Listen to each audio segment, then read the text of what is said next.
Hello everyone, this will be my second video, and it will be on a creepypasta called Derby Matthews. Okay, let's get into this. The farm was left to him after his mother passed away 5 years ago. He was still in Afghanistan, however, so he was unable to make it to the funeral. When he returned back home, a year after his mother's death, there was nobody to meet him at the airport. But Derby Matthews didn't mind. He never did.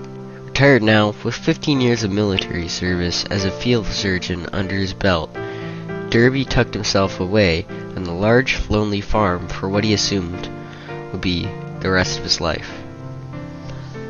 Though his day-to-day life was quite mundane and placid, his only comforts were small yet treasured. The eye-watering cheese made from goat's milk that he enjoyed in the orange glow of dusk. He liked to slowly lick the salty white crumbs off his fingers afterwards. The sour mash bourbon that he liked to bottle up and bury in the soft black soil out in front of the porch. He had a fifth every night to help him sleep, and the animals he kept on the farm, sometimes to be eaten, and sometimes to be used for milk, eggs, breeding, for company, that sort of thing, though most times to be eaten. Nothing was more valuable or enjoyable to Derby Matthews than dripping silver of meat, prepared by his own hands from animal to grill. At first, he was more than satisfied with this process. Slice the animal's throat, bleed it out, skin it, cut it, then cook it.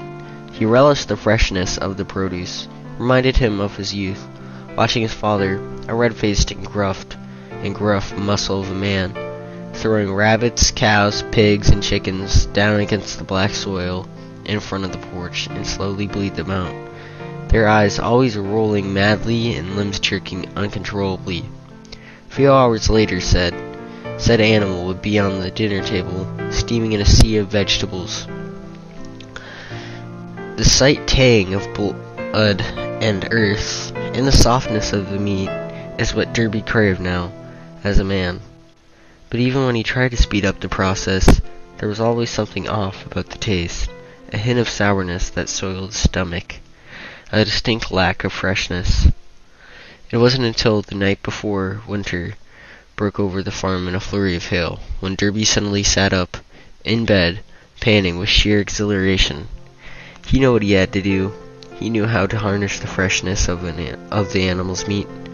Next day, he tested his new process, cleaned out a large section of the basement in his farmhouse, and installed a grill next to the window that smoke could easily escape. He then brought an animal down to the basement using his old surgical tools, and with a professional deft, cut the animal's leg and clamped and sutured the open wound. It would be pointless if the animal bled out or died during the first day. What Derby wanted that night was the thigh, so he sliced it up and put the steak on the grill, and once thoroughly cooked, ate the steak for dinner. He did so sitting in front of the animal and observing it trembling and panting in pain and fear. Each bite of the meat sent shivers coursing through his body. It was ecstasy. It was more than fresh. It was alive. When Derby first stationed overseas, he stopped over in Japan. His mate in the military, Robbie, a gangly engineer in his 20s, suggested they go for ikizukuri. I have no idea.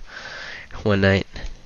It certainly was the freshest seafood of them either of them had ever tasted, and it was this memory of Robbie and Japan that inspired Derby's new process.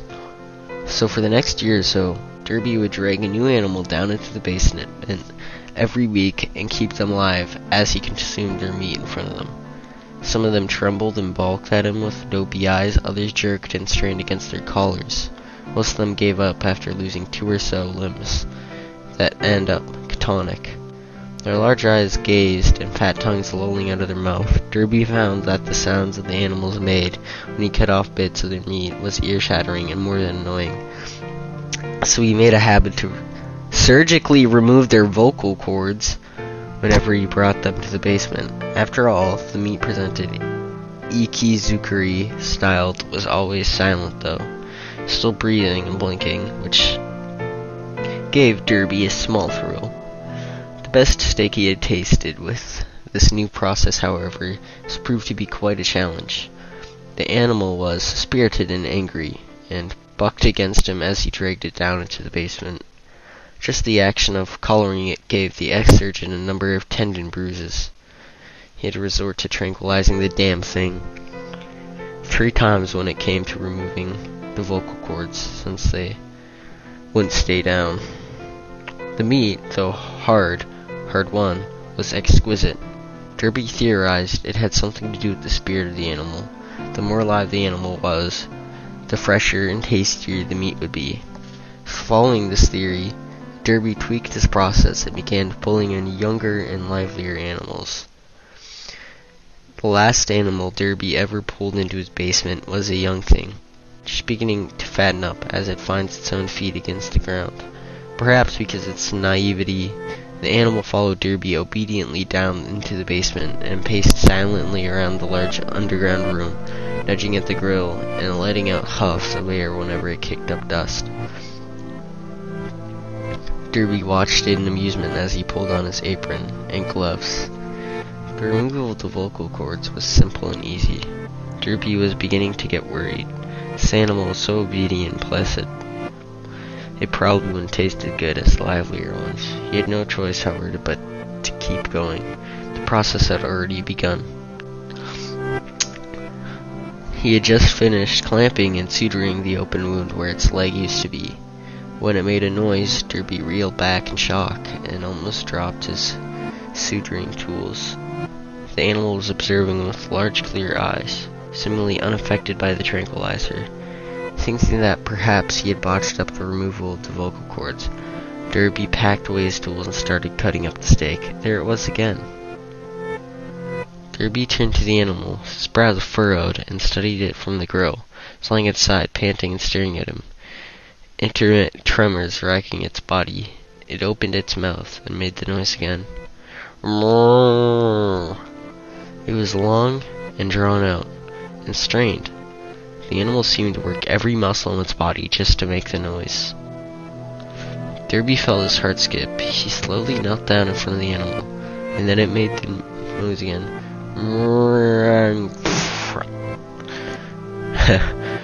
It was clear this time. There's no denying it. Derby sat back on his haunches, stunned. The animal was trying to talk. Derby shook his head. No, that was incredibly stupid. Child games. He had removed the damn vocal cords and couldn't possibly made a single noise, let alone talk. Ridiculous, Derby said. I must be tired. You stopped that, the ex-surgeon snapped. Dealt a quick blow to the animal's head, stunning it temporarily.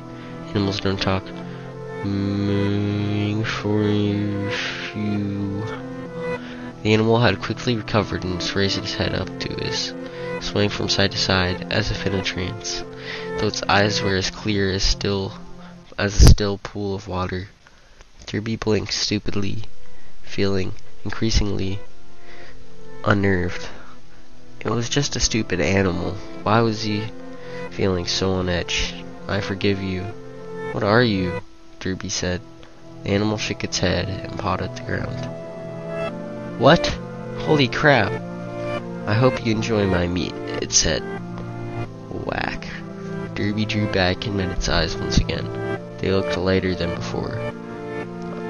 I'm sure I will, he said. I'm going to eat it in front of you. What an asshole Derby is.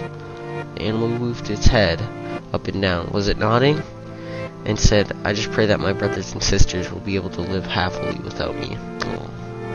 Derby just let out a bark of laughter. What are you, a fucking saint of barnyard? I forgive you. I don't care. I love you. You're going to taste delicious. The animal lay back down and closed its mouth. It didn't say another word. After staring at the strange beast for a few minutes, Derby stood up and brushed his pants down, deciding that he had just experienced a brief mental lapse, perhaps due to PTSD or a vitamin deficiency. He He went back to the steak and continued his process. Nothing happened. Nothing changed. As he grilled the steak, he felt compelled to glance at the animal every now and then, as if he were drawn to it. He thought perhaps he was simply hungry, and he decided to cut the cooking time short and eat the steak rare. He sat down at the usual plastic table in the corner facing the animal, and he began eating the steak. The first mouthful was rancid. Ugh. Derby opened his mouth to spit out the meat, but when the animal locked eyes with him, he felt a strange compulsion to swallow, and he did. Blech. Each bite of the steak was like following acid and ash. It was bitter, burning, and biting. Every mouthful was agony. By the time he had swallowed his last mouthful, he felt thousands of writhing white maggots falling from his ears and nostrils, and threw up a bile all over his pants. The animal looked away. The spell was broken. Shaking and sweating profusely, Derby wiped the bile from his clothes. Unable to think clearly, he felt groggy and ill. A hard hot stone grinded into his chest. A foreign sensation spreading throughout his body. He spat in disgust and unsteadily clambered to his feet, swaying with every step. Derby walked towards the animal with the steak knife. Animal and ex-surgeon locked eyes one last time as Derby slit its throat. The blood gushed out, hot and salty, and the animal bled out. Disappointed at this wasted meat, Derby kicked the animal's rapidly cooling body and cleaned the knife against his solid soiled pants. Soiled pants? Holy shit. It was then when something significantly odd happened. When the ex-surgeon caught sight of his own hands, he felt the most irresponsible, intense surge of hunger shoot through his stomach. He was struck by a craving worse than one that plagues a heroin fiend when presented with the drug. Derby Matthews felt mindless with desire, absolutely rabid for his own flesh, almost frothing at the mouth. So he decided to cut his own. Did he get mad cow disease or something? So he decided to cut off his own arm. Or cut his own arm off. The process was the same. He had done it 100 times. The pain didn't even register. He tied a cord above his elbow and waited for the blood flow to slow. He then used the steak knife to make the initial incision. Skin gave way like paper, and the knife slid through the fat like butter. The muscle and the bone always took the most energy and effort, but he did it. He sat in his own fat and blood slicing, sighing, "Ew, this is whack," sawing his arm until it finally fell with a heavy thud into his lap. He should have passed out from the pain and blood loss, at least from shock, but he didn't. He was awake and hungry. With a strangled cry of triumph, Derby staggered over to the grill to cook his flesh. He would eat it off the bone like a lamb shank. Holy shit. He was too impatient to cut out the stringy, chewy meat. He wanted to eat it all. That sounds kinda gay. The basement began filling up with black smoke. Was he more flammable than the animals? And his meat began to char. He didn't care though, it was cooked. The ex-surgeon felt tears slide down his cheeks as he bit into his arm. The meat was hot and salty, and oh so good. It seemed to melt on his tongue, sending shivers of pleasure down his spine. He felt a hardening on his pants, and with a terrible thrill, Derby realized he was becoming incredibly aroused as he consumed his own flesh. More and more he ate, and more he lost himself to ecstasy. It wasn't even 10 minutes later when he found himself gnawing on the bone, and he was still so hungry. One leg, the other leg, his thighs, his hips, his buttocks, anything, everything, he consumed it all. And as he realized that only meat left was his torso and his remaining arm, which he used to cut and cook, Derby dragged himself over to the grill for one last meal. Oh shit, in the throes of delirium and ecstasy. He thought perhaps he should thank the animal that drove him to eat himself. Oh shit. It made him realize that the animal is not simply an animal, but perhaps an angel sent by a wrathful god. Derby was being punished, and he knew it had to be so. As he threw himself onto the fiery grill, as he felt the skin blister and pop, his fat drip from his flesh, he tore into his charred arm while the rest of his body burned and seared. Derby Matthews silently thanked the animal.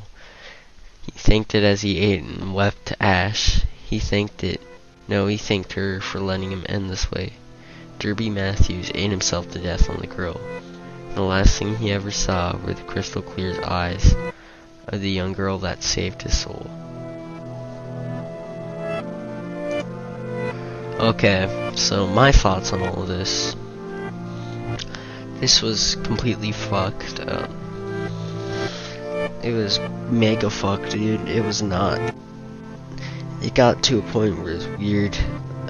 It's not like the most fucked thing I've ever seen, but it was definitely fucked. And in the tags, they're mind fucked. What else? What else is in the tags? Madness and creatures.